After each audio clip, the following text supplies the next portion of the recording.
आप देख रहे हैं श्री हरि कृपा आश्रम चैनल। संस्थापक स्वामी श्री हरि चैतन्य पुरी जी महाराज।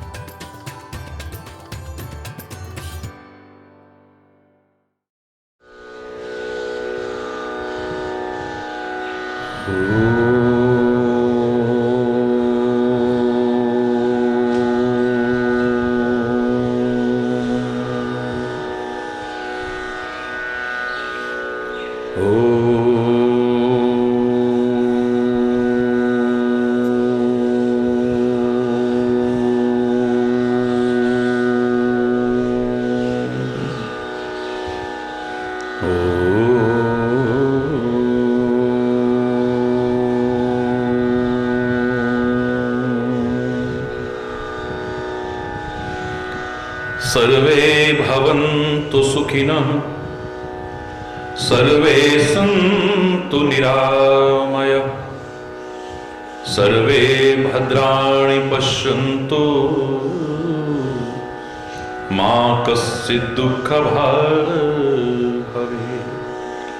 ॐ शान्तिः शान्तिः शान्तिः।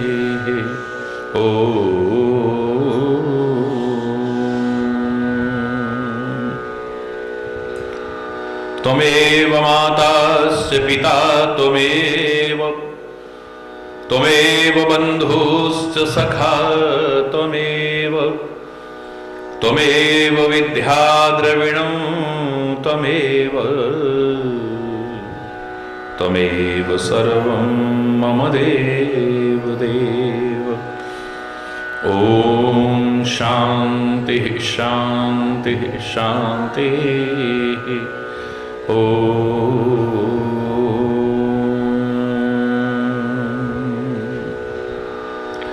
ध्यानमूलं गुरुर्मूर्ति, पूजामूलं गुरुपदं, मंत्रमूलं गुरुर्वाक्यं, मोक्षमूलं गुरुकृपा। ॐ शान्तिः शान्तिः शान्तिः।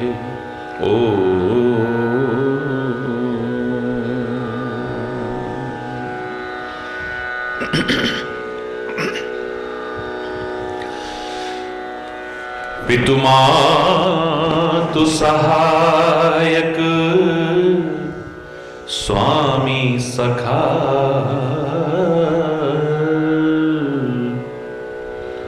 तुम ही एक नाथ हमारे हो। पितुमातु सहायक, स्वामी सखा हो, तुम ही एक नाथ हमारे हो। जिनके कछु और आधार नहीं, जिनके कछु और आधार नहीं, तिनके तुम ही रखवारे हो।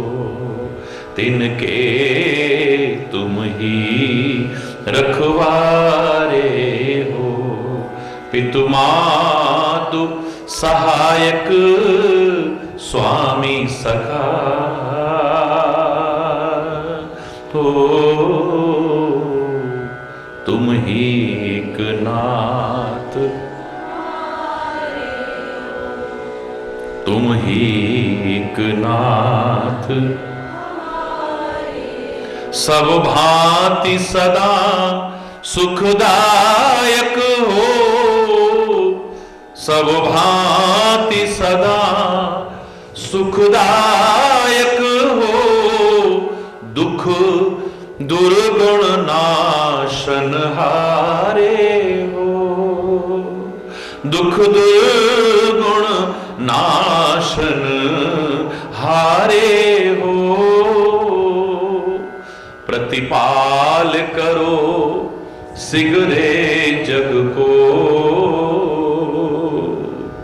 प्रतिपाल करो सिगरे जग को, अतिशय करुणा उर्धारे हो, अतिशय करुणा उर्धारे हो। पितु मातु सहायक स्वामी सखा, तुम ही एक नाथ हमारे हो, तुम ही एक नाथ हमारे हो। भूली हैं हम ही, परमात्मा हम भूल जाते हैं आपको, आप नहीं भूलते हो कभी। भूली हैं हम ही तुमको, तुम तो भूली हैं हम ही तुमको, तुम तो हमरी सुधि नाही विसारे हो, हमरी सुधि नाही। उपकारन को कछु अंत नहीं, उपकारन को कछु अंत नहीं।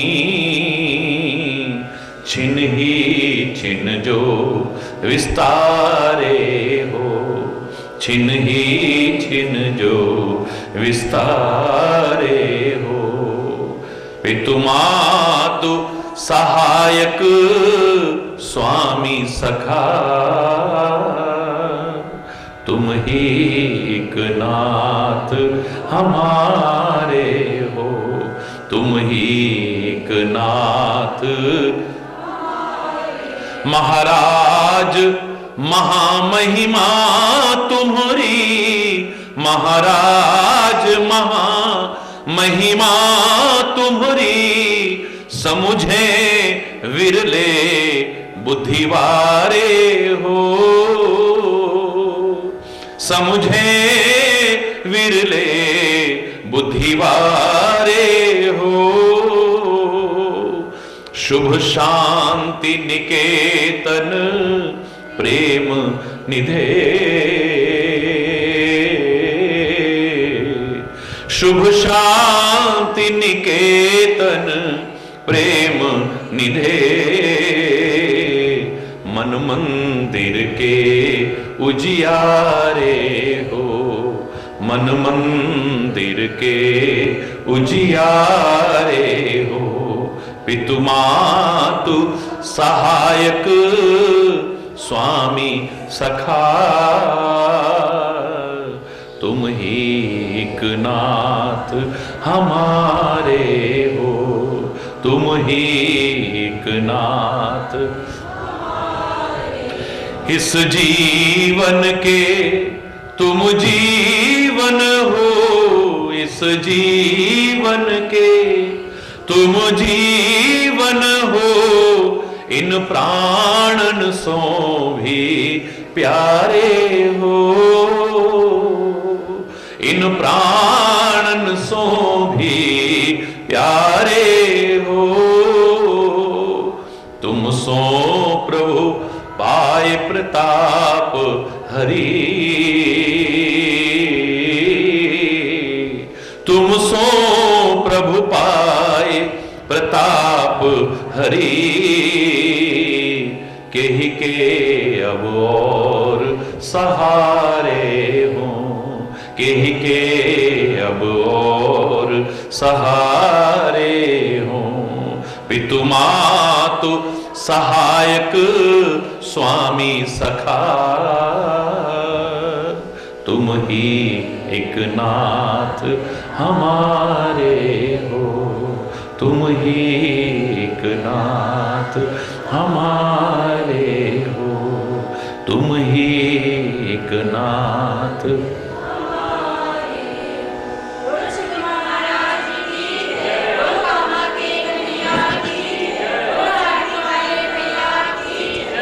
हरि बोल, हरि बोल। कैसे कैसे कांड हो रहे हैं दुनिया में। सौभाग्यशाली हैं हम और आप कि पिछले इतने दिनों में ईश्वर की कृपा से सुंदरकांड का पाठ किया है और सुंदर सुंदर दिव्य प्रेरणाएं ली हैं उससे।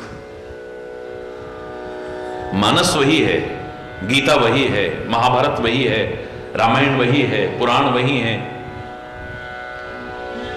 शुद्ध भाव रख करके जब हम कोशिश करते हैं परमात्मा का स्मरण करके, तो अनंत शिक्षाएं, अनंत प्रेरणाएं, अनंत दिव्य उपदेश हमारे सामने आते हैं उभर करके।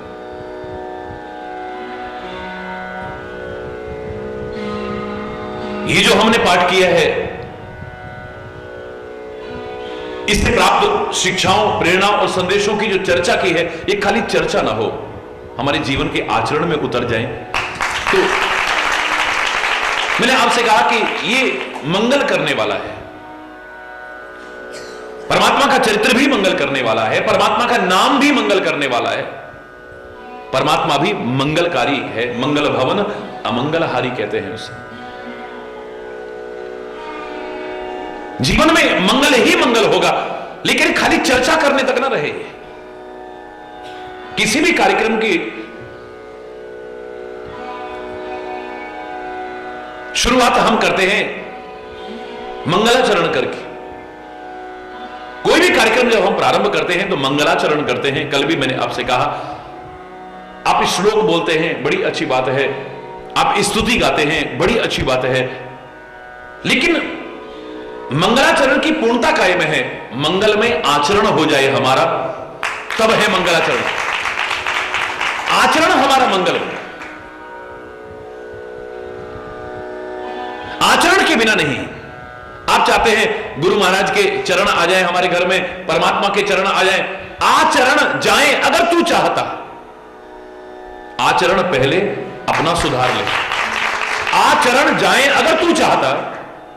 अगर तू चाहता है कि उनके चरण कमल हमारे गृह में पड़े, हमारे घट में पड़े, तो पहले अपने आचरण को सुधार ले, अवश्य ही कृपा हो जाएगी। और आचरण मंगल में अगर हो गया, कभी अमंगल नहीं होगा आपके जीवन में, कभी अशुभ नहीं होगा आपके जीवन में, कभी अकल्याण नहीं होगा आपका।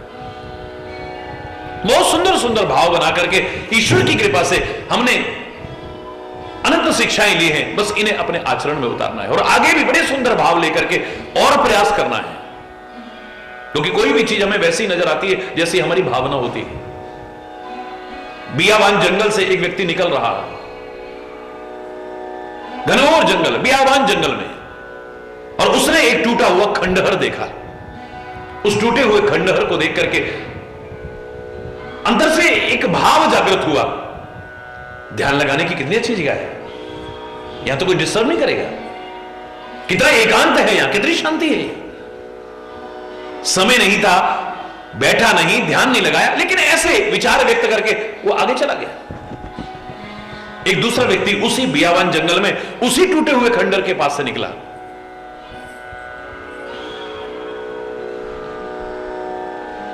कहता चोरी का माल छुपाने की अच्छी जगह है। हरि बोल। उसी बियावान जंगल से, उसी टूटे हुए खंडहर के पास से एक और व्यक्ति गुजरा, डकैती करके छुपने की अच्छी जगह है। उसी बियावान जंगल के टूटे हुए खंडहर के पास से निकलते हुए एक व्यक्ति बोला, कुकर्म करने की अच्छी जगह, यहां तो कोई देखेगा नहीं। ओ,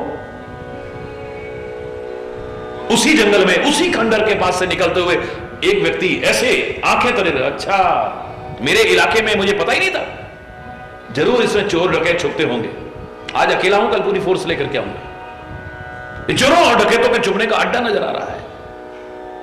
जंगल एक है, टूटा हुआ खंडहर एक है। वो बिल्डिंग कब बनवाई, किसने बनवाई, क्यों बनाई, कोई नहीं जानता है। लेकिन आज टूटे हुए खंडहर को देख करके, एक ही खंडहर को देख करके सब अपने अपने विचार व्यक्त कर रहे हैं। अवश्य इसके पीछे उनकी भावनाएं जुड़ी हुई हैं, जैसी भावना थी वैसा ही नजर आ रहा है। जिसका मन करता होगा कोई शांत जगह मिले, एकांत जगह मिले, मैं परमात्मा का ध्यान लगाऊं, एकांत जगह देख करके, बड़ी अच्छी जगह है, ध्यान लगाने की बड़ी अच्छी जगह है, शांत है, एकांत है। जो चोरी करता होगा और चोरी का माल छुपाने को जगह नहीं मिल रही होगी, उपयुक्त स्थान देखा, देखते ही बोला चोरी का माल छुपाने की अच्छी जगह है। जो डकैत होगा या डकैतों से संबंधित होगा, डकैती करके छुपने की अच्छी जगह है। जिसके मन में कुकर्म करने की भावना होगी, कुकर्म करने की अच्छी जगह है। जो पुलिस या सीआईडी से संबंधित होगा, चोरों डकैतों का अड्डा होगा, आज अकेला आया हूं, कल सबको लेकर के आऊंगा। सामने की कोई भी वस्तु हो, व्यक्ति हो, पदार्थ हो, कोई घटना हो, कोई बात हो, जैसी हमारी भावना होगी हमें वैसी ही नजर आती है। याद रखो, परमात्मा श्री राम समुद्र के किनारे लेटे हुए हैं। कभी अयोध्या की याद में आंखों से आंसू बहाते थे, लोगों के प्यार को याद करके आंसू बहाते थे। कभी सीता की याद में आंसू बहाते थे। आज बहुत दिन बाद परमात्मा के चेहरे पर मुस्कुराहट आई। हनुमान और अंगद चरण दबा रहे थे। सारे वानर परमात्मा के श्रीमुख को देख करके, चरणों को देख करके आनंदित हो रहे थे। अचानक परमात्मा श्री राम के चेहरे पर जब मुस्कुराहट आई, सबको बड़ा अच्छा लगा। आप हंसते हुए बहुत अच्छे लगते हो प्रभु, मुस्कुराते हुए बहुत अच्छे, उदास नहीं अच्छे लगते। परमात्मा को क्या दुख है? वो रोता है तो तुम्हारे प्यार के कारण या तुम्हें दुखी देख करके रोता है। आज बड़े अच्छे लग रहे हैं आप, बहुत अच्छे परमात्मा, आप ऐसे ही मुस्कुराते रहा करिए बस। लेकिन हुआ क्या पता नहीं, मुस्कुराते मुस्कुराते मुस्कुराते मुस्कुराते अचानक परमात्मा श्री राम का चेहरा फिर उदास हो गया। सबको लगा हमसे कोई गलती तो नहीं हो गई, हमने कोई अपराध तो नहीं कर दिया पूछ करके, ऐसा कह करके। इतनी मुश्किल से तो भगवान श्री राम आज इतने देर बाद मुस्कुराने लगे और एकदम से उदास हो गए। क्या हुआ प्रभु, हमसे कोई गलती हो गई, क्षमा चाहते हैं प्रभु, कोई अपराध हुआ हो हम क्षमा चाहते हैं प्रभु, अनजाने में भी हमसे कुछ हुआ, हम कान पकड़ करके क्षमा याचना करते हैं। परमात्मा श्री राम कहते हैं ऐसी कोई बात नहीं है। तो कोई तो बात है प्रभु, अभी आप इतना मुस्कुरा रहे थे फिर उदास हो गए।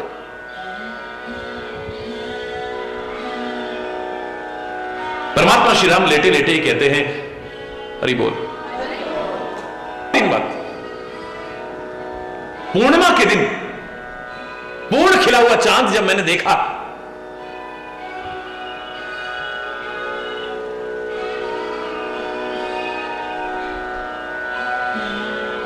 मुझे बड़ा अच्छा लगा। कितना शीतल है चंद्रमा, कितना उज्जवल है चंद्रमा, कितना धवल है चंद्रमा। इस अंधकार में बिल्कुल अलग ही सुशोभित हो रहा, देख करके मुझे बड़ा अच्छा लगा, बहुत अच्छा लगा। मैं बड़ा खुश हुआ। लेकिन देखते देखते जब अचानक चंद्रमा के अंदर काला धब्बा नजर आया तो मेरा मन उदास हो गया कि इतने सुंदर, इतने सफेद, इतने उज्जवल, इतने धवल चंद्रमा में भी काला धब्बा। ओ प्रभु, इसमें क्या है? वो तो हम बता देते हैं आपको, चंद्रमा में काला धब्बा क्यों है वो तो हम बता देते हैं। लेकिन आप खुश हो जाओ प्रभु, प्लीज आप मुस्कुराने लगो, हम बताते हैं आपको। परमात्मा श्री राम कहने लगे कहो चंद्रमा में काला धब्बा क्यों है? बोले परमात्मा विधाता ने जब सृष्टि का निर्माण किया ना तो सबसे सुंदर चंद्रमा बना। जैसे मां अपने सुंदर बच्चे को, यस उसके लिए तो सभी सुंदर हैं, अपने बच्चे को कोई नजर ना लग जाए ना इसलिए टीका लगा देती है, ऐसे ही इस चंद्रमा को कहीं नजर ना लग जाए इसलिए काला टीका लगाया, और कोई बात नहीं।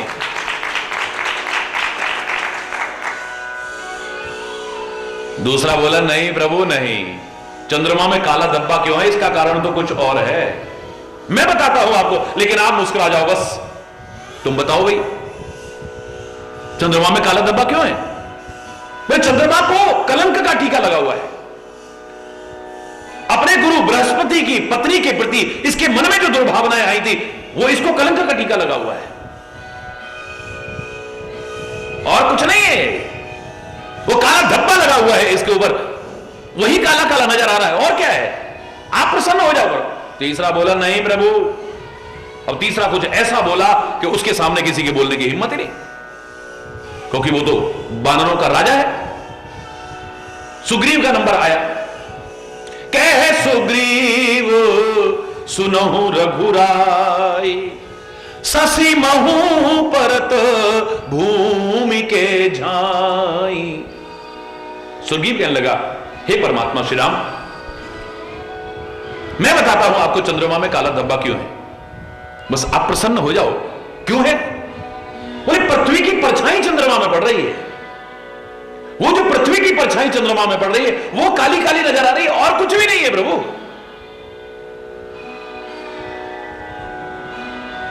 एक और खड़ा हुआ, बोले क्षमा चाहता हूं, ये कारण नहीं है।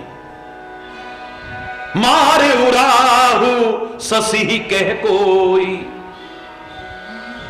क्षमा चाहते हुए एक और खड़ा हो गया, कहने लगा मैं बताता हूं आपको, राहु ने चंद्रमा को मारा था, वो चोट का निशान है जो काला काला नजर, और कुछ नहीं है। उर्मह परिश्यामता सो, वही कालापन नजर आ रहा है, वो जो चोट लगी थी ना उसका निशान है वो, और कुछ भी नहीं है। एक और बोले क्षमा चाहता हूं जी, मेरा मन संतुष्ट नहीं हुआ, मुझे बोलना तो नहीं चाहिए, लेकिन मैं बोले बिना नहीं रहूंगा। चंद्रमा में काला धब्बा क्यों है मैं बताता हूं, लेकिन प्रभु आप मुस्कुरा जाओ बस। कोई कह विधि रति मुख कीना, को कह जब विधि रति मुख कीना, सार भाग ससिकर हर लीना।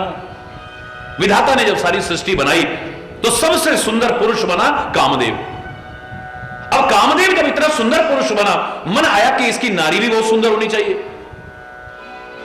रति का जब निर्माण करने लगा तो कहने लगा इसके लिए बहुत सुंदर सामान लाता हूं।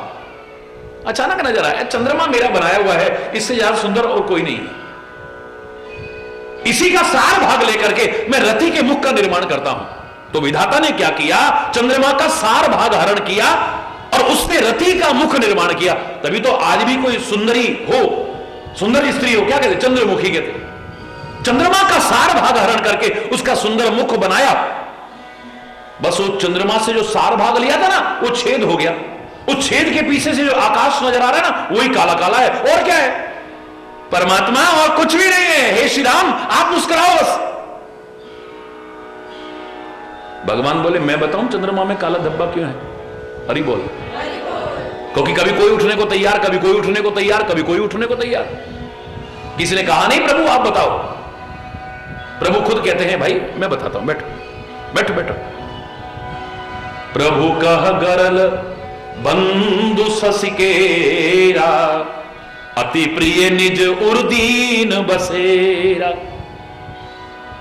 परमात्मा बोले तो इससे ज्यादा और क्या है? हे प्रभु आप ही बता दो ना चंद्रमा में काला धब्बा क्यों है? भगवान बोले और कुछ नहीं है, चंद्रमा का प्रिय भाई है विष। एक ही मां के बच्चे हैं दोनों, सागर से दोनों उत्पन्न हुए हैं, एक ही पेट से पैदा हुए हैं, मां जाए भाई है दोनों। तो इतना प्यार करता है चंद्रमा अपने प्रिय भाई विष से, इसने अपने प्रिय भाई विष को अपने हृदय में निवास दे रखा है। वो जो विष है ना इसके दिल में बसा हुआ, बस वो काला काला नजर आ रहा है।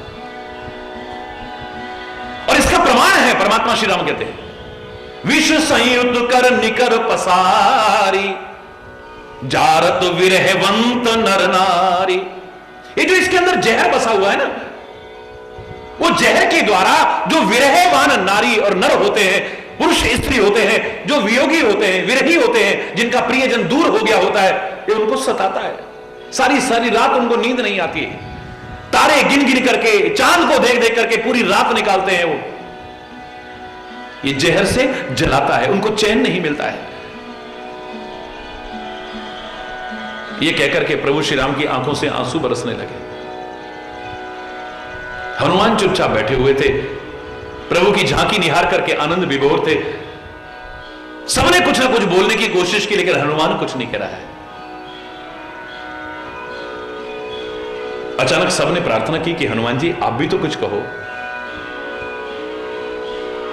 श्री राम भी इशारा करते हैं, हनुमान तुम भी तो कुछ कहो ना। हे पवन पुत्र तुम भी तो बताओ कि चंद्रमा में काला धब्बा क्यों है? हनुमान कुछ कह ही नहीं रहा, चुपचाप बैठे हुए हैं।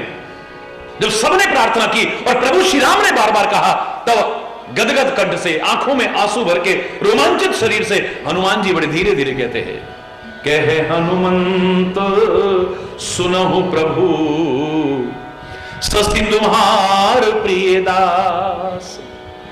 कह हनुमंत सुनहु प्रभु, शशि तुम्हार प्रिय दास, तब मूरत विधु बसती, सुई श्यामता आभास। और कुछ नहीं है। हे परमात्मा श्री राम, ये चंद्रमा जो है ना आपका बड़ा प्रिय सेवक है, जैसे मैं आपका प्रिय सेवक हूं ना, बिल्कुल बिल्कुल ऐसे ही ये चंद्रमा भी आपका प्रिय सेवक है। हम पूछ रहे हैं चंद्रमा में काला धब्बा क्यों है, और तुम कह रहे हो सेवक है। बोले वही तो बता रहा हूं प्रभु, जैसे आपका प्रिय सेवक होने के नाते आपकी सांवरी मूर्ति मैंने अपने हृदय में विराजमान कर रखी है। मुझे तो लगता है चंद्रमा रूपी आपके प्रिय सेवक ने भी आपकी वही सांवरी मूर्ति अपने हृदय में विराजमान कर रखी। मेरे को तो वहां पर नजर आ, कोई और नजर नहीं आ रहा है। उस श्यामलता का जो आभास हो रहा है वो आपकी सांवली मनोहारी मूर्ति उसने विराजमान कर रखी है अपने हृदय में। मेरा प्रश्न है, चंद्रमा को कलंक का टीका लगा है क्या? चंद्रमा को नजर ना लग जाए इसलिए विधाता ने टीका लगा रखा है क्या? क्या चंद्रमा में पृथ्वी की परछाई पड़ रही है? क्या रति का मुख निर्माण करने के लिए विधाता ने इसका सार भाग हरण कर लिया था? या इसमें जहर बसा हुआ है, या इसमें भगवान बसे हैं? क्या है इसमें? कोई नहीं जानता है। पर ऐसा नजर क्यों आ रहा था? जिसकी जैसी भावना थी उसको वैसा ही नजर आ रहा है। जिसके अंदर ममत्व बुद्धि थी, वात्सल्य भाव जो रखता था, ममत्व बुद्धि रखता था, उसको लगा जैसे बच्चे को नजर ना लग जाए टीका लगा देते हैं, ऐसे विधाता ने टीका लगा दिया, इसको नजर ना लग जाए। बहुत सुंदर है ना। जो दूसरों के दोष ही देखने की आदत है, जिसको, जो दूसरों की बुराइयां ही देखता है, कुछ और नहीं देखता है, जिसको कहीं अच्छाई नजर आती नहीं है, उसको चंद्रमा में भी वो दोष नजर आया, कलंक का टीका नजर आ रहा है। जो वैज्ञानिक दृष्टिकोण का था, उसे लगा कि पृथ्वी की परछाई पड़ रही है। जो सौंदर्य प्रेमी था, उसका ध्यान रति के मुंह की तरफ जा रहा है कि उसका सुंदर मुख बनाया है, चंद्रमुखी बना दिया है उसको। परमात्मा स्वयं इस समय सीता के वियोग में दुखी है, उसकी याद में, उसकी विरह में चल रहे हैं। एक आम व्यक्ति तो परमात्मा भी जिस भावना से देखेगा ना सामने की वस्तु, पदार्थ, व्यक्ति को, उसको भी वैसा ही नजर आए। परमात्मा तक को जहर नजर आ रहा है उसमें। चंद्रमा में जहर नहीं है मेरे बच्चों, मेरे प्यारे भाइयों, मेरी प्यारी बहनों। लेकिन एक भक्त जब देखता है, एक संत जब देखता है, एक महापुरुष जब देखता है, एक सुंदर भाव बना करके देखता है, तो हनुमान की तरह जहां लोगों को कलंक का टीका नजर आ रहा था और क्या क्या नजर आता, उसे तो वहां भी परमात्मा की छवि का दर्शन होता है। अरे बोल, सुंदर भाव बना करके जो भी पढ़ो, जो भी सुनो, जो भी देखो, कुछ लेने की कोशिश करो। आपकी सुंदर भावनाएं होंगी ना, हर जगह से तुम्हें कुछ ना कुछ मिल जाएगा। इस बीच में, इस सुंदर कांड में मेरे शायद तो इतना कुछ मिला है, कुछ बाकी नहीं है। हालांकि इसका कोई अंत नहीं है। हरि अनंत, हरि कथा अनंत, अनंत है वो, उसका कोई अंत नहीं है। वेद भी नेति नेति कहकर के आ गए। नेति का तात्पर्य न इति, न इति, न इति, इसका कोई अंत नहीं है। लेकिन भावनाओं को हम जितना ले सकें, अपने पात्र को जितना बड़ा बना करके ले सके, ज्यादा से ज्यादा ले सकते हैं। तभी मैं बार बार कहा करता हूं, रामायण में क्या है और कितना है, गीता में क्या और कितना है, गुरु ग्रंथ और कुरान बाइबल में क्या और कितना है, वेद पुराण उपनिषदों में क्या और कितना है, ये इतना महत्वपूर्ण नहीं है। पर तुम क्या और कितना ले सकते हो, ये ज्यादा महत्वपूर्ण है। तुम क्या और कितना ले सकते हो, आप पर निर्भर करता है। तुम चाहो तो तुम्हें पक्षी सिखा सकते हैं, तुम्हें पशु सिखा सकते हैं, तुम्हें पेड़ पौधे सिखा सकते हैं, तुम्हें मिट्टी का कण कण सिखा सकता है, तुम्हें सूर्य चंद्र सिखा सकते हैं, तुम्हें मेघ सिखा सकते हैं, तुम्हें नदियां सिखा सकती हैं, तुम्हें पर्वत सिखा सकते हैं, तुम्हें कौन नहीं सिखा सकता है। और अगर तुम सीखना ना चाहो, भगवान भी तुम्हारे सामने खड़ा हो, नहीं सिखा पाएगा। तुम सुंदर भाव बना करके दो। परमात्मा श्री राम धनुष यज्ञशाला में पहुंचे, जनकपुर में विश्वामित्र के साथ। जब धनुष यज्ञशाला में पहुंचे हैं, हर कोई उन्हें देख रहा है, हर कोई देख रहा है। ऐसा जीवन हमारा हो कि हर दृष्टि हमारे ऊपर पड़े। मजा तब भगवान न बनो, लेकिन राम न सही, राम जैसा जीवन तो बनाओ। तुम धनुष्वाण लेने वाले राम न बनो, अवध बिहारी राम न बनो, दशरथ अजीर बिहारी राम न बनो, कौशल्यानंदन राम न बनो, लेकिन राम के आचरण वाले राम तो बनने की कोशिश करो। तुम बाकी बिहारी मत बनो, तुम बंसी बजैया मत बनो, तुम रास रचैया मत बनो, तुम गाय चरैया मत बनो, वृंदावन बिहारी मत बनो, लेकिन भगवान कृष्ण के उस दिव्य संदेश को, आचरण को जीवन में उतार करके वैसा तो बनने की कोशिश करो। जो गीता का दिव्य ज्ञान हमें दिया है उसको जीवन के आचरण में उतार करके ऐसा बनने की कोशिश करो। ऐसा ना होता तो नन्हे नन्हे बच्चों को हम स्कूलों में न सिखाते कि तुम्हें इनके जैसा बनना है। बच्चों, मानव रूप में आकर के लीला करने का क्या लाभ है परमात्मा का, अगर मानव उससे सीख करके ऐसा न बन पाया तो। तुलसी कह रहा है मैंने राम को भगवान के रूप में सामने प्रस्तुत नहीं किया है, प्राकृत नर इव लीला करत सकल रघुनाथ। मेरे रामचरितमानस का राम प्राकृत मनुष्य जैसी लीला कर रहा है, यानी सामान्य मनुष्य जैसी। तभी तो अच्छों की बुद्धि भ्रमित हो जाती है। सती को लगता है ये भगवान हो ही नहीं सकते, गंगा जी को लगता है ये भगवान हो ही नहीं सकते, कागभूषुंडी को लीला देख करके लगता है भगवान हो ही नहीं सकते, गरुड़ को देख करके लगता है ये भगवान हो ही नहीं सकते। अच्छों की बुद्धि भ्रमित हो जाती है। क्या आवश्यकता है उस परमपिता परमात्मा को मनुष्य रूप में आकर के मनुष्य जैसी लीलाएं करने की? इसलिए कर रहा है कि तुम उसकी लीलाओं से अपने आचरण में उतारने से वंचित ना रह जाओ। आपको कोई कहे तुम भी ऐसा जीवन बना, अरे भैया वो तो भगवान थे, हम तो सांसारिक तुच्छ प्राणी हैं, अरे हम कहां कर सकते हैं जो उन्होंने किया। मैंने कल भी आपसे कहा श्री राम ने जो किया है तुम चाहो तो तुम भी कर सकते हो। राम ने माता पिता का सम्मान किया है, तुम चाहो तो क्या नहीं कर सकते हो। राम ने भ्रातृत्व भाव का प्रेम का उदाहरण सामने दिया है, भाई भाई के प्रेम का उदाहरण दिया, क्या तुम चाहो तो नहीं कर सकते हो। पति पत्नी के प्रेम का उदाहरण दिया है, क्या तुम नहीं कर सकते हो। गुरु की सेवा और सम्मान का उदाहरण दिया है, क्या तुम नहीं कर सकते हो। माता पिता की आज्ञा पालन का एक आदर्श दिया है, तुम चाहो तो क्या नहीं कर सकते हो। जिनको दुनिया ने ठुकरा दिया राम ने उन्हें गले लगाया, चाहे वो शबरी हो चाहे निषाद हो। ऐसे ही समाज के उपेक्षित ठुकराए वर्ग को अगर तुम चाहो तो क्या गले नहीं लगा सकते हो।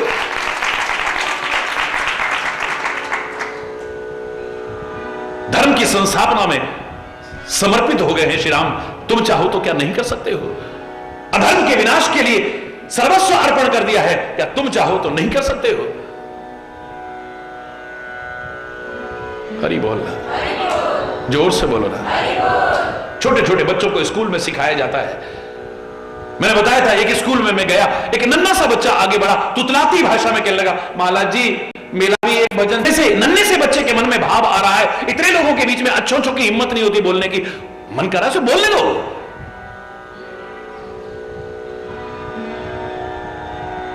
बोलो महाराज जी, मैंने कहा बोलो बेटा। लाम बले बील थे, लड़ने में धील थे, सीता उनकी रानी थी, भारत की महारानी थी, लक्ष्मण उनके भैया थे, वो भी बड़े लड़ैया थे, हम भी राम बनेंगे, बड़े बड़े काम करेंगे, बोलो राजा रामचंद्र भगवान की। नन्ना सा बच्चा बोल रहा, नन्ना सा बच्चा, हम भी राम बनेंगे। सिंहासन पर बैठने वाला राम नहीं बनेगा ये, धनुष्वाण हाथ में लेने वाला राम नहीं बनेगा ये, अयोध्या का सम्राट नहीं बनेगा ये, 14 वर्ष वनवास भोगने वाला राम नहीं बनेगा ये।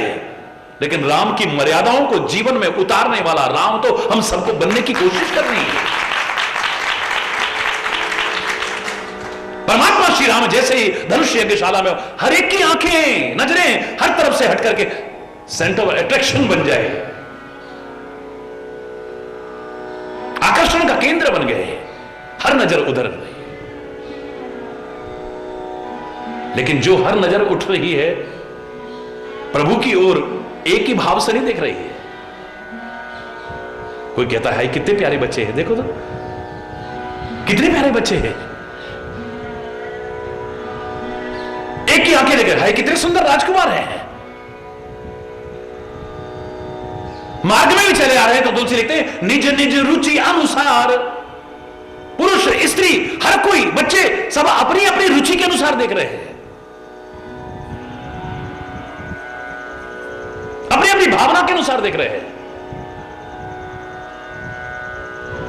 कितने सुंदर राजकुमार हैं। कुछ भक्त लोग बैठे थे, जैसी नजर पड़ी है बोले कि ये कोई और नहीं है, चाहे कोई कुछ भी कहे, ये हमारे परमात्मा ही है, कोई और नहीं हो सकते हैं। भक्तन इष्ट देव समत्राता, भक्तों को इष्ट देव के समान त्राता यानी रक्षक नजर आ रहे हैं।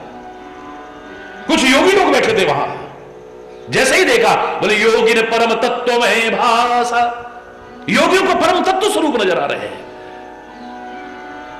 कुछ ऐसे भी थे, देखा उन्होंने, लेकिन उनके अंदर अच्छे भाव नहीं आए, भय पैदा हो गए, डर गए वो उनको देख करके। इतने कोमल कोमल नजर आ रहे हैं, इतने सुंदर नजर आ रहे हैं, इतने प्यारे नजर आ रहे हैं, किसी को लगता है हमारे सगे संबंधी है ये।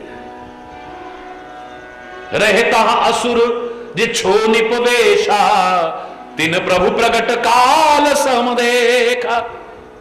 राम अलग अलग नहीं है, वही राम है, पर हर एक को अलग नजर आ रहे हैं। कुछ राक्षस स्वयंवर में भाग लेने के लिए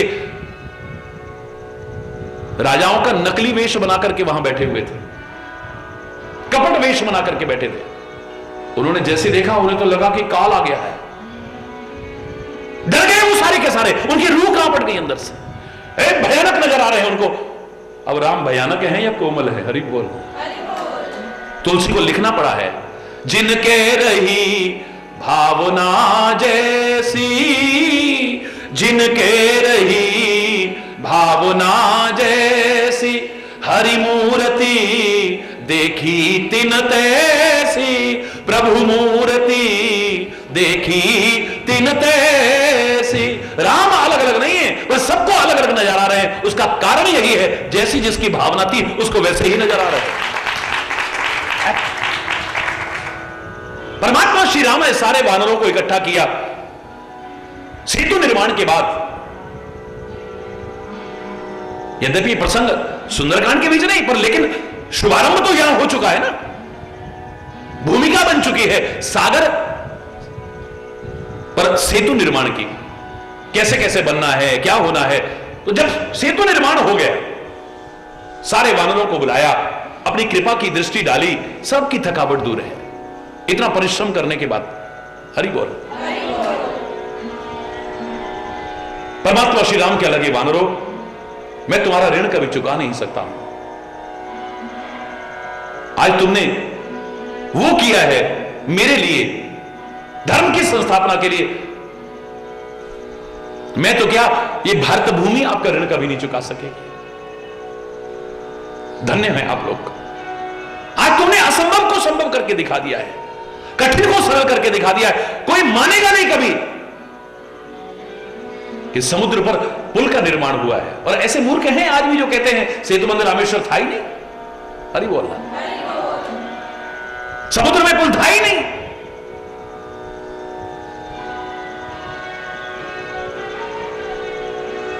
जबकि नासा ने भी फोटो खींच करके दिखा दिया है, वो प्राचीन पुल मौजूद है। हरि बोल।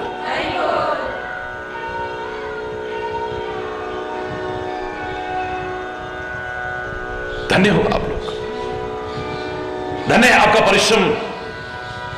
वानरों की आंखों में आंसू आ गए, कह लगे प्रभु क्यों शर्मिंदा करते हो, हम क्या कर सकते हैं, ये जो कुछ हुआ है सब आपकी कृपा और महिमा से हुआ है, हमारी सामर्थ्य नहीं। हम कौन होते हैं? परमात्मा कहते बिल्कुल नहीं, तुमने परिश्रम किया है।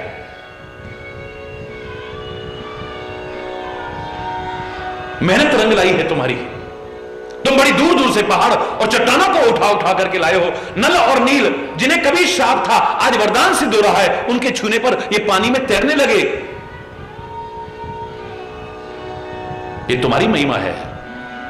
वानर कह लगे नहीं प्रभु, माना कि हम ला रहे थे बड़ी दूर दूर से पहाड़ और चट्टान, क्या पहाड़ और चट्टान कोई मानेगा सागर में तैरेंगे, पानी के ऊपर तैरेंगे? भगवान कहते नल नील के छूने पर, बोले माना कि नल नील के छूने पर पत्थर तैरने लगे, लेकिन सागर की लहरों में, इतनी तेज लहरों में एक उधर जाता है एक उधर जाता, ये पुल के निर्माण में इकट्ठे क्यों हैं? भगवान बोले क्यों है इकट्ठे? बोले प्रभु हम लाते थे बड़े बड़े पहाड़ और चट्टान, नल और नील उन्हें छूते थे, बिल्कुल ठीक है, लेकिन हनुमान एक पर लिखता था रा, दूसरे पर लिखता था मां, और आपके नाम की तरह बिना सीमेंट और सरिये के जुड़ करके इकट्ठे हो जाते थे। तो ये हमारा प्रताप नहीं है, आपके नाम का प्रताप है, आपका प्रताप है। अगर ऐसा ना होता तो आज ये असंभव कार्य संभव नहीं दिखाई देता हमको। ये आश्चर्यजनक जो हुआ है, दुनिया का महानतम जो आश्चर्य हुआ है, ये सब आपके नाम की, आपकी महिमा से हुआ है। श्री रघुवीर प्रताप ते सिंधु तरे पाषाण। समुद्र में जो पत्थर भी तैरे हैं, ये आपके प्रताप के कारण। वानर कहने लगे आपकी कृपा है। भगवान श्री राम कहते हैं आपकी कृपा है। वो कहते हैं आपने किया है, वो कहते हैं आपने किया है। श्री राम कहते हैं ये तो अंतरहित बहस है, अंतरहित, एंडलेस। मैं कहता रहूंगा आपकी कृपा, आप कहते रहोगे मेरी कृपा, और व्यर्थ में बहस में एक क्षण भी नष्ट करना, व्यर्थ के कर्मों में एक क्षण भी नष्ट, व्यर्थ के चिंतन में एक क्षण भी नष्ट करना, व्यर्थ के वार्तालाप में एक क्षण भी नष्ट करना, यह समझदारी की निशानी नहीं है, मूर्खता की निशानी होती है। इसका तो कोई निर्णय निकलेगा नहीं। हम आपस में यही कहते रहेंगे, तुम कहना मेरी कृपा है, मैं कहूंगा तुम्हारी कृपा है। ऐसा करते हैं, परीक्षा करके देख लेते हैं। प्रत्यक्षम किम प्रमाणम, प्रत्यक्ष को प्रमाण की आवश्यकता नहीं है। हां प्रभु देख लीजिए, ये सब आपकी महिमा है। आप परमपिता परमात्मा है, सर्वशक्तिमान है। आप खाली अयोध्या के राजकुमार नहीं है, आप खाली वन वन में घूमने वाले राम नहीं है, आप सारी सृष्टि के कण कण में रमने वाले राम हैं। आप भगवान कहते हैं ठीक है। एक छोटा सा कंकड़ उठाया प्रभु ने, और लीलाधारी प्रभु एक खेल करते हैं। कहते हैं सागर में मैं इसे फेंकता हूं, अगर ये तैर गया तो मेरा प्रताप, और अगर डूब गया तो तुम्हारा प्रताप, क्योंकि तुम्हारे फेंके तो बड़े बड़े पहाड़ और चट्टान भी तैर रहे हैं। हां प्रभु करके देख लीजिए। प्रभु श्री राम ने वो कंकड़ सागर में डाला, छोटा सा कंकड़। हाहाकार मच गया सारी सेना में, क्योंकि परमात्मा श्री राम ने जो कंकड़ छोटा सा फेंका, वो तो नीचे ही नीचे डूबता जा रहा है। हाहाकार मच गया, अरे खोदा पहाड़ निकली चाहिए, हम तो इनको भगवान मान के इनकी सेवा कर रहे थे। हरि बोल। हम तो इनको परमात्मा मान करके, ये तो हमसे भी कहीं गुजरे निकले हैं। हमारे फेंके बड़े बड़े पहाड़ और चट्टान तैरे, और इनका तो छोटा सा कंकड़ भी डूब गया। सबका दिमाग खराब हो गया। ये भगवान भगवान कुछ नहीं, हरि बोलना। बेकार में हम सेवा में लगे हुए थे। ऐसे हनुमान ने देखा कि सबकी बुद्धि भ्रमित हो गई। एक ऊंची चट्टान पर चढ़े हनुमान, प्रभु श्री राम के चरणों में प्रणाम किया और सबका आह्वान किया कि ध्यान से सुनो, अपनी बुद्धि को भ्रमित मत करो। इतनी सेवा जो कर रहे हो, श्रद्धा के साथ, विश्वास के साथ, उत्साह के साथ, उसमें कमी मत आने दो। अब कोई फायदा नहीं, सब देख लिया हमने, अपनी आंखों से देख लिया, अब और क्या बाकी रह गया।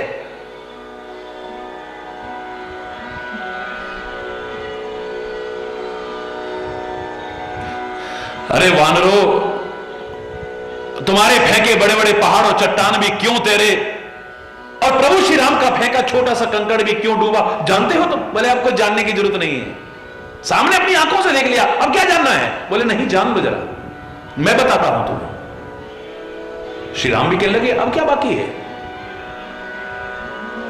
तुम्हारे सामने देख लिया सबने कि मेरे अंदर कोई शक्ति सामर्थ्य नहीं है, और जिनमें होता है ना, वो अभिमान पूर्वक चर्चा भी नहीं करते हैं, याद रखना।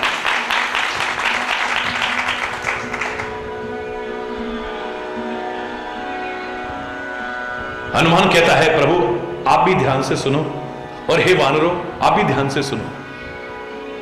तुम्हारे फेंके बड़े बड़े पहाड़ और चट्टान भी सागर में क्यों तैरे, प्रभु श्री राम का फेंका वो छोटा सा कंकड़ भी क्यों डूबा, मैं बताता हूं कारण। अरे ओ वानरों, अरे ओ दुनिया वालों, जिसे तुम फेंक दोगे ना इस सागर में, क्या भव सागर में भी, जिसे तुम ठुकरा दोगे, जिसे तुम छोड़ दोगे, जिसे तुम फेंक दोगे, वो तो इस भव सागर में तैर के ऊपर आ सकता है एक बार, लेकिन जिसे मेरे परमात्मा ही फेंक देंगे, ठुकरा देंगे, छोड़ देंगे, वो उबर करके ऊपर कहां आएगा, वो तो डूबता ही डूबता जाएगा। सबकी आंखों में आंसू आ गए। घटना एक है, लेकिन एक की श्रद्धा खत्म हो जा रही है, एक की श्रद्धा बढ़ रही है। वाह, घटना अलग अलग नहीं है। एक बड़ी मस्ती में गीत गा रहा है, मेरी मटकी में मार गयो ढेला, मेरो श्याम बड़ो अलबेला, मेरी मटकी में हो, मेरी मटकी में मार गयो ढेला, मेरो श्याम बड़ो अलबेला। ब्रज में गीत गाए जाते हैं, भाव विभोर करके गीत गा रहे हैं, आंखों में आंसू भर के गीत गा रहे हैं, बिल्कुल भक्ति भावना से ओतप्रोत होकर के गीत गा रहे हैं। मेरी मटकी में मार गए ढेला, मेरे श्याम बड़ो, मेरी किस्मत खुल गई है? एक की भक्ति बढ़ रही है,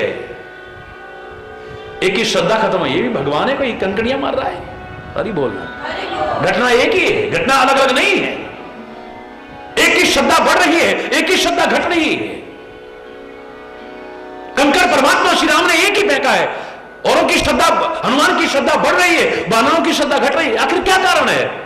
किसी भी घटना को, किसी भी व्यक्ति को, किसी भी वस्तु को, किसी भी पदार्थ को तुम जिस भावना से देखोगे वैसी ही नजर आएगी। अच्छी अच्छी भावना बनाना, अच्छी अच्छी सुंदर सुंदर भावनाएं बनाना। और परमात्मा तो है ही भावनाओं का भूखा है, और काय का भूखा है।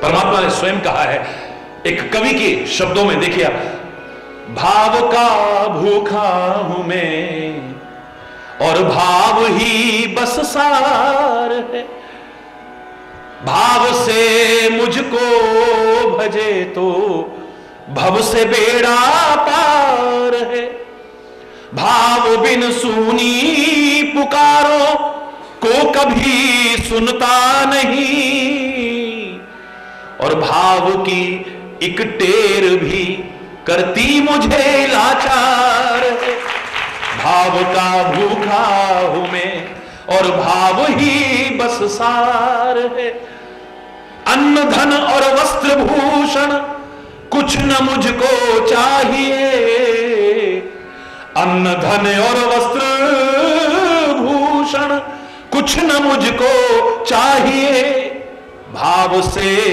एक पुष्प भी दे वो मुझे स्वीकार है, भाव से एक पुष्प भी दे वो मुझे स्वीकार है, भाव का भूखा हूं मैं और भाव ही बस सार है, भाव ही। हरि बोल। एक और जहां भावना का विषय नजर आता है, दूसरी तरफ चलते चलते ये जो अंत में उदाहरण सुनाया है, मैं उसमें से एक प्रेरणा और जरूर हमेशा से लेकर के कहा करता हूं कि देखो, इस बात को नजरअंदाज मत कर देना, इसको खाली यूं ही मत उड़ा देना। पहले तो कोई कर्म ऐसा मत करना, कोई चेष्टा ऐसी मत करना, कोई व्यवहार ऐसा मत करना, कोई क्रिया ऐसी मत करना कि तुम दुनिया की नजरों से भी गिर जाओ। कुछ ऐसा हमसे ना हो जाए कि दुनिया की नजरों में भी हम गिर जाएं। कोशिश रहे हमारी। बाकी दुनिया का तो अपना अपना नजरिया है, अपनी अपनी सोच है। एक ही घटना को, एक ही व्यक्ति को सब अलग अलग भावना से देखते हैं। हो सकता है आप अच्छे हो लेकिन लोग न समझ पाए, हो सकता है आप बहुत बुरे हो, लोग आपको अच्छा समझ जाएं, क्योंकि इनकी अच्छे और बुरे की परिभाषा स्वार्थ प्रेरित होती है। आप इनके कुछ काम आ गए, आप बहुत अच्छे हैं, आप इनके काम नहीं आए तो आप बहुत बुरे हैं। हरि बोल। आपने इनके मन के अनुकूल कर दिया, आप बहुत अच्छे हैं, आप जरा सा इनके मन के खिलाफ करो, आप बहुत बुरे हैं। हरि बोल। चाहे आपको फिर दुनिया अच्छा मानती हो, चाहे दुनिया बुरा मानती हो, हर आदमी अपने अपने मन के हिसाब से चलता है। मेरा मन नहीं मानता है, मेरा मन नहीं मानता है, तभी तो तुम्हारे लिए तो गीत बना था। तुम्हारी नजर में मन ही देवता, मन ही ईश्वर, मन से बड़ा न कोई। भगवान भी आ जाए तुम्हारे सामने, पर तुम्हारा मन ना माने तो भगवान होगा। मेरा मन नहीं मानता ये भगवान होगा। हरि बोल। चाहे दुनिया मानती रहे, हरि बोल। मन जो उसकी अमानत थी उसके पास हो जाएगा तो मन रहित हो जाओगे। और मन रहित को हिंदी में क्या कहते हैं? अमन। अमन यानी मन रहित, बस फिर अमन ही अमन है, शांति ही शांति है।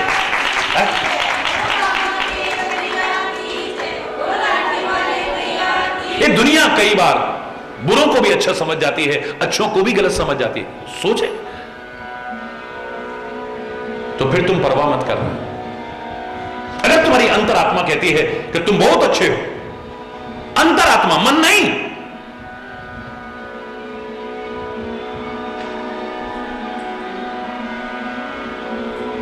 तो फिर परवाह मत करना। फिर एक चीज की परवाह करना कि कभी भी हम अपनी आत्मा, अपने सदगुरु या महात्मा या परमात्मा की नजर में न गिर जाए।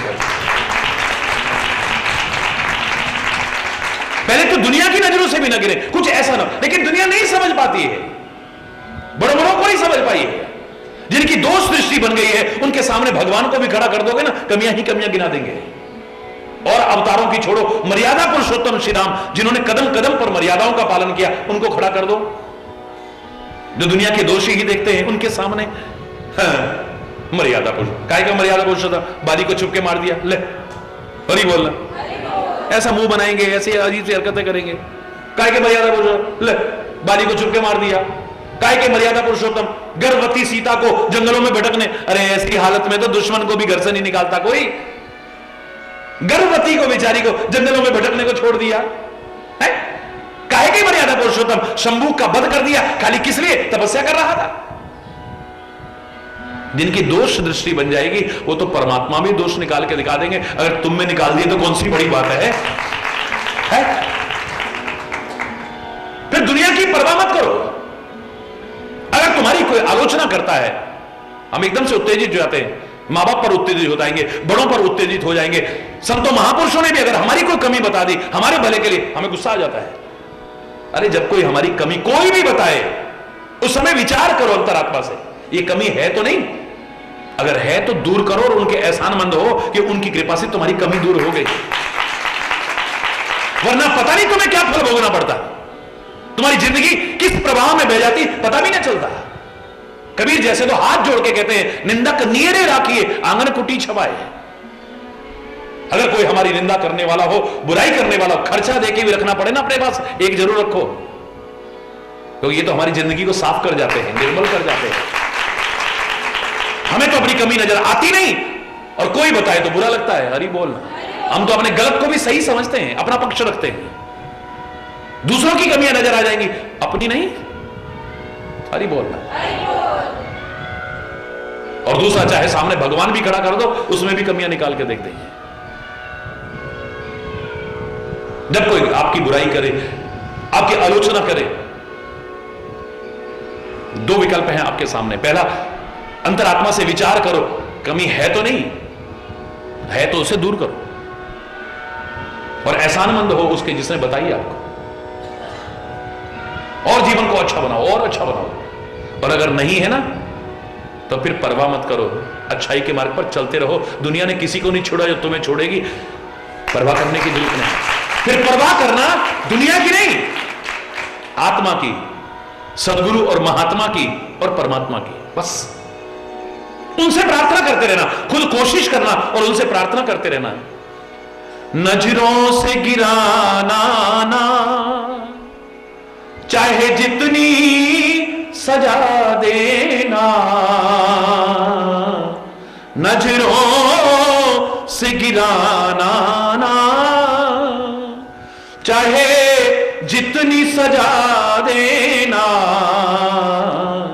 नजरों से जो गिर जाए, दुनिया की नहीं, तेरी नजरों से जो गिर जाए, वो मुश्किल ही संभल पाए।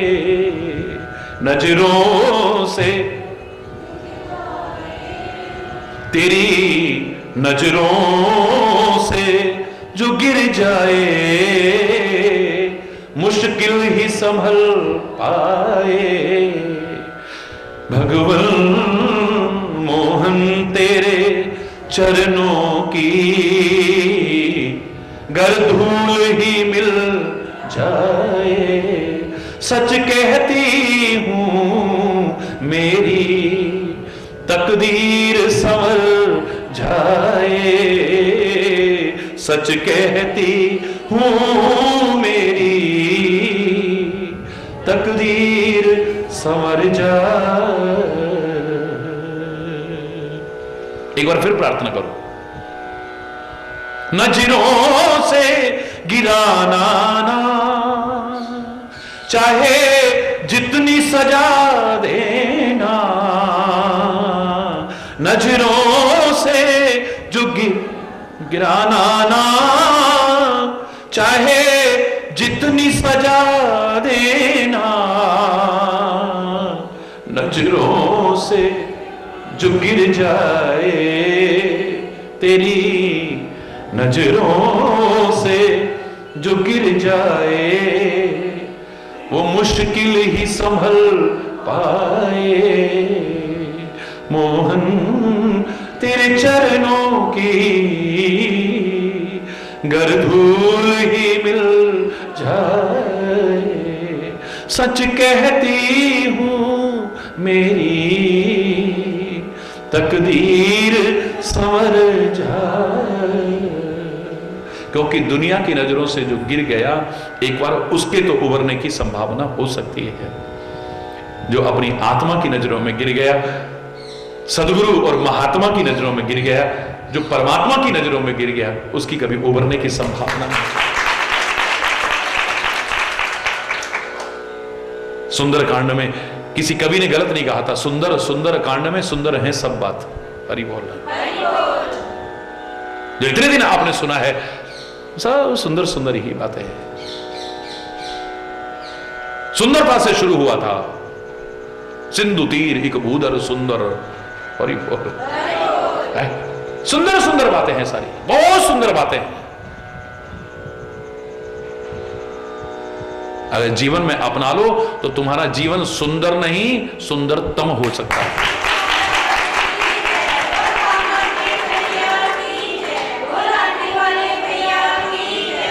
कि सुंदर क्या है? क्या है सुंदर, बताइए। तीनों चीजों का क्रम है। जो सत्य है वही सुंदर हो सकता है, जो शिव है वही सुंदर हो सकता है। इसलिए भारतीय संस्कृति ने तीनों को एक साथ पिरो के रखा है, सत्यम शिवम सुंदरम। जो सत्य ही शिव हो सकता है, सत्य ही कल्याण करेगा, असत्य कल्याण नहीं कर सकता है। शिव माने कल्याण, और जो तुम्हारे जीवन का कल्याण करे वही सुंदर है, बाकी सब असुंदर है। और इस सुंदर कांड में दोनों के दर्शन हैं, सत्य के भी और शिव के भी। सत्य परमात्मा श्री राम के दर्शन है, शिव कल्याणकारी शिव रुद्रावतार हनुमान जी के दर्शन है। सुंदर ही सुंदर है, यहां सत्य भी है, शिव। और देखिए ऐसा बहुत कम होता है, बहुत कम। यहां भगवत के भी दर्शन है और भागवत के भी दर्शन है। या तो भगवत होता है या भागवत होता है। भागवत का तात्पर्य क्या है? परमात्मा नहीं, भगवत पारायण को भागवत कहते हैं। यानी जो परमात्मा में लगा हुआ है वो है भागवत। ध्रुव भागवत है, प्रहलाद भागवत है, हनुमान भागवत है, विभीषण भागवत है, इनको कहते हैं भागवत। भगवत माने परमात्मा और भागवत माने जो परमात्मा में लगा हुआ है। तो यहां हनुमान की लीला है, सीता की खोज में जा रहे हैं, भागवत के भी दर्शन है, और श्री राम आगे बढ़ रहे हैं, भगवत के भी दर्शन है, दोनों के दर्शन है। हरि बोल। कैसे तुम्हारा जीवन होना चाहिए अपने लक्ष्य की ओर आगे बढ़ते हुए? जीवन में कैसे तुम सीता रूपी शांति को पा सकते हो, यह हनुमान के चरित्र से पता लगा। आधे में भगवत चरित्र है, आधे में भागवत चरित्र है। हरि बोल।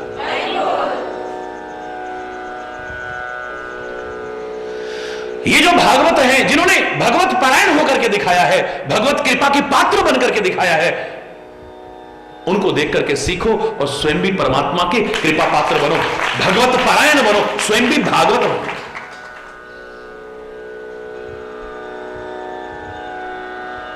हरि बोल। और ऐसा हो सके, आप भगवत पारायण हो सके, आप सच्चे भागवत बन सके, परमात्मा की कृपा पात्र बन सकें आप, आपके जीवन में शुभ हो, मंगल ही मंगल हो, सुख हो, आनंद हो,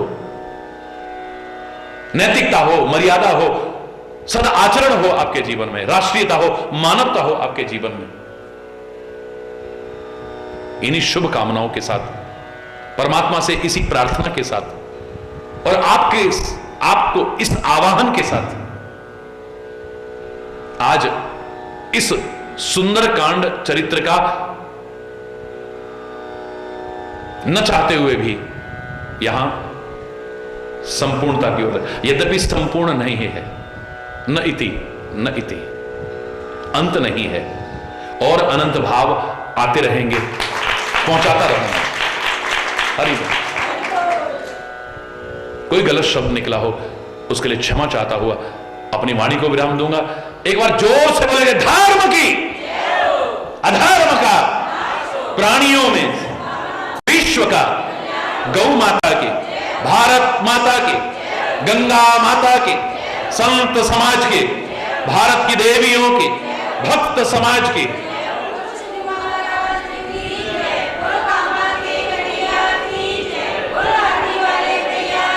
बोल वृंदावन बिहार।